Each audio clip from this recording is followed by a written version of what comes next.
నమస్కారం. ప్రస్తుతం మనతో పాటు ప్రముఖ ఆధ్యాత్మికవేత్త, ప్రముఖ జ్యోతిష పండితులు ముల్లపూడి సత్యనారాయణ మూర్తి గారు ఉన్నారు. ఆయనతో మాట్లాడేద్దాం. నమస్కారం గురుగారు. నమస్కారం అమ్మా సృజన. గురుగారు, జనవరి 25వ తారీఖున మరి పౌర్ణమి వస్తుంది. పౌర్ణమి యొక్క విశిష్టతని, మరి అలాగే ఈ పౌర్ణమి తిథి ఎప్పుడు మొదలవుతుంది, ఎప్పుడు పూర్తవుతుంది అంటారు? ఆ రోజు చేసుకోవాల్సిన పనులు ఏంటంటారు? మనకి జనవరి 25వ తేదీన పౌర్ణమి వస్తుంది. పునర్వసు నక్షత్రం ఉంది ఆ రోజు ఉదయం 8-7 వరకు. ఆ తర్వాత పుష్యమి నక్షత్రం ఉంటుందన్నమాట. ఆ రోజు గురువారం అవడం ఒక విశేషం. తర్వాత ఈ 25వ తేదీ అవడం ఇంకో విశేషం. 25 అంటే కేతువు సంబంధమైనటువంటిది. 2 + 5 = 7. కేతు భక్తి నక్షత్రం అది. అలాగే భక్తి గ్రహం. అలాగే గురువారం ఆ రోజు. అటు పునర్వసు నక్షత్రం ఉన్నా కూడా అది కూడా గురు నక్షత్రమే. అటు పుష్యమి నక్షత్రం తర్వాత 8-7 తర్వాత పుష్యమి నక్షత్రంలోకి వస్తుంది. అది కూడా భక్తి నక్షత్రం. శనీశ్వరుడు భక్తిని పెంపొందించేటటువంటిది.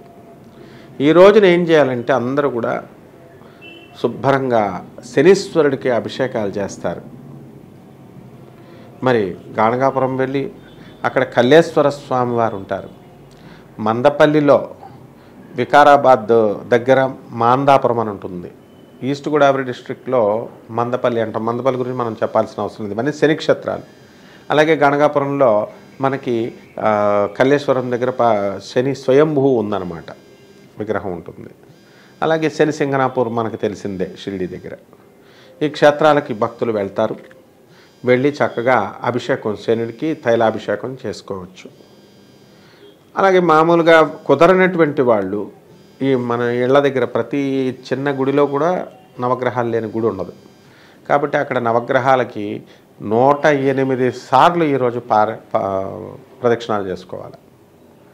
అది చేసిన తర్వాత అందులో శనీశ్వరుడికి చక్కగా మనము తైలంతో, నువ్వుల నూనెతో అభిషేకం చేయాలి. కొన్ని నువ్వులను కూడా దానిపైన వేసేవాళ్ళు ఉన్నారన్నమాట. ఈ విధంగా మనము ఈ పౌర్ణమి రోజున మనం చేసుకోవాలా. అలాగే శ్రావణ పౌర్ణమి రోజు నుంచి, ఇది పుష్య పౌర్ణమి అంటాం. ఈ మధ్యకాలంలో వేద విద్యాభ్యాసానికి అద్భుతమైనటువంటి కాలం అన్నమాట. అంటే అందరూ వేదం నేర్చుకోవచ్చు. స్త్రీలతో సహా వేదం నేర్చుకోవచ్చు. కపట బ్రాహ్మణ, కపట జ్యోతిష్కుల, కపట మంత్రగాళ్ళు ఎడ్యుకేషన్ వస్తే ఎలాగైతే రాజకీయ నాయకులు ఎడ్యుకేషన్ పెరగనివ్వరు. ఇదివరకు కాలంలో, ఇప్పుడు ట్రెండ్ మారింది. అందరూ చదువుకున్నారు కాబట్టి ఓకే, ప్రజలు మారారు.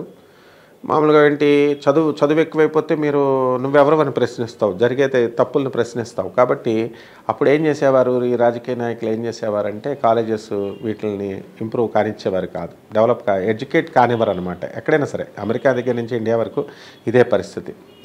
ఇప్పుడు ట్రెండ్ మారింది. ఓకే, వాళ్ళు కూడా కంపల్సరీ పరిస్థితుల్లో ఇన్స్టిట్యూషన్స్ని తీసుకొచ్చారు. అలాగే ఈ వేద విద్యల్ని ఆడవాళ్ళు నేర్చుకోకూడదు, శూద్రులు నేర్చుకోకూడదు అని కఠినమైనటువంటి నియమాలు కొంతమంది పెట్టి వాళ్ళని అభివృద్ధి కాకుండా చేసి పారేశారు. మరి వీళ్ళు కూడా అలాగే ఉన్నారులే. ప్రజలు కూడా ఏంటి, కొంచెం వచ్చేసరికి నా అంత గొప్ప లేడని నియమనిష్టల్ని భ్రష్టత్వం చేస్తారని చెప్పేసి చేయడం వల్ల ఈ దేశాన్ని ఏం చేశారంటే సూపర్స్టిషియస్గా మార్చేశారు. అంటే ఛాందసబద్ధమైనటువంటి డాగ్మా లాగా తీసుకొచ్చేసారు. నువ్వు చదవకూడదు, నువ్వు ఇచ్చేయకూడదని. ఎవరైతే వేదాలు చదువుతుంటారో శూద్రులు అప్పుడు శేషం తీసుకొచ్చి నోట్లో పోసేసేవారు, నాలుక కట్ చేసేసేవారు. ఇప్పుడు పోతులూరి వీరబ్రహ్మేంద్ర స్వాములు వారు లాంటి వాళ్ళు మహానుభావులు వచ్చి ఈ యొక్క సిస్టమ్ని మార్చారు.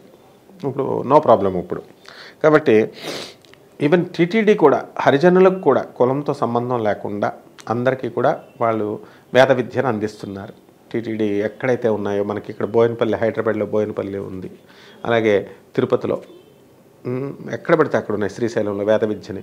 అలాగే పీఠాలు కూడా మనకి కంచికామకోటి పీఠం, అవునండి, శృంగేరి పీఠాలు అందరినీ కూడా మనకి వేద విద్యను అందిస్తున్నారు.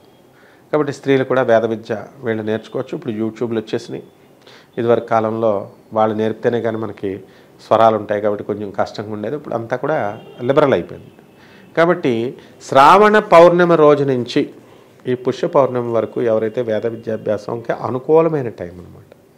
అంటే చదువు అంత ఈజీగా వస్తుందన్నమాట. కాబట్టి ఈ రోజున చక్కగా మనం పౌర్ణమికి కూడా మనకి అందరూ కూడా గాణగాపురం వెళ్తారు. దత్తాత్రేయ స్వామిని వారిని పౌర్ణమి రోజున దర్శనం చేసుకోవాలని చెప్పి ప్రచారం ఎప్పటి నుంచో జరుగుతోంది. ఇప్పటి నుంచి కాదు, 10 ఏళ్ల నుంచి జరుగుతుంది. కాబట్టి మనం వద్దని చెప్పినా సరే జనం వెళ్ళిపోతూ ఉంటారు. అక్కడ దర్శనాలు అవో ఇలా ఉంటాయన్నమాట. సో ఇదివరకు కాలంలో పౌర్ణమి రోజున ఏం చేసేవారంటే చక్కగా లలితా సహస్రం చదివి ఇంట్లో, ఆ తర్వాత అమ్మవారికి కుంకుమార్చన చేసి, పాయసాన్ని నివేదన చేసి, లేకపోతే పులిహార నివేదన చేసి వచ్చినటువంటి పేద భక్తులందరికీ కూడా అన్నదానం చేసేవారు. ఇది సాంప్రదాయం. ఈ విధంగా మనము ఆ రోజున దీపదానము, పుష్యమాసం కాబట్టి చక్కగా ఈ యొక్క సువర్ణ దానము, వస్త్రదానము, వెండి దానము, రజత దానము, ఏ దానాలైనా ఇవ్వచ్చు. ఆవు దానము, గోదానం, భూదానం. దానం ఇవ్వద్దని ఎవరు చెప్తారు? చెప్పచ్చు, బ్రాహ్మణులకి ఇవ్వచ్చు. అలాగే ఈ యొక్క పౌర్ణమి రోజున మనము మనసు చాలా ఉల్లాసంగా ఉంటుంది. ఈ పౌర్ణమి చాలా అద్భుతమైనటువంటి భక్తిని పెంచుకునేటటువంటి రోజు అనమాట. చాలా భక్తి ఎక్కువ.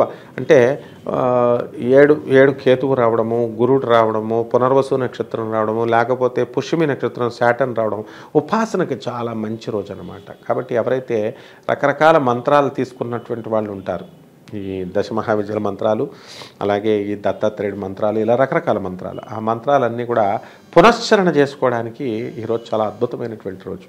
అంటే లక్షల చేయాలి ఏ మంత్రమైనా సరే. ఇప్పుడు ఓం నమ శివాయ అని మంత్రం ఉందనుకోండి, ఓం నమ శివాయ 5 ఉన్నాయి, పంచాక్షరి మంత్రం అంటాం.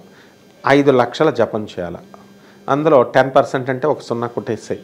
5 లక్షల్లో 50,000 మనము ఆజ్యం పోస్తూ హోమం చేయాలి. అందులో ఒక 0 కొట్టేసాయి, 5,000 సార్లు చక్కగా మార్జనం చేయాలి. అంటే తర్పణాలు వదలాలి పాలతో తమలపాకుల పైన.